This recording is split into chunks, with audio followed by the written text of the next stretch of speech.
పవన్ గారు return gifts అని చెప్పారు, దానిపైన మీరు నిజమే కదండి. పవన్ కళ్యాణ్ గారు బాధపడింది 100% నిజం. ఆయన సినిమా వస్తుంటే మేము థియేటర్ మూసేస్తాం అని అంటే ఆయన బెదిరిస్తున్నారా ఏంటి? అంటే నిన్న వాడు చెప్పడం ఏంటంటే మేము ఎప్పుడు ఎక్కడ కూడా అఫీషియల్గా థియేటర్స్ని మేము మూసేస్తున్నామని ఎవరు అఫీషియల్ నోట్ రిలీజ్ చేయలేదు. ఇది కేవలం ప్రచారం జరిగింది, దీనికే విచారణలు అయ్యి అని వాళ్ళు చెప్పడం జరుగుతుందని కూడా అన్నారు.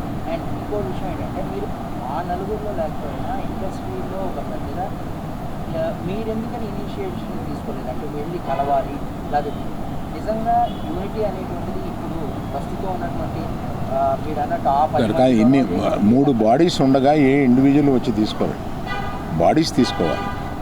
నేను కూడా వీటిలో యాక్టివ్గా లేను, కానీ నా సపోర్ట్ ఎక్కువ నాకు ఉంటుంది. ఏదైనా సమస్య వచ్చినప్పుడు నేను వెళ్తూ ఉంటాను, సపోర్ట్ నన్ను అడుగుతూ ఉంటారు.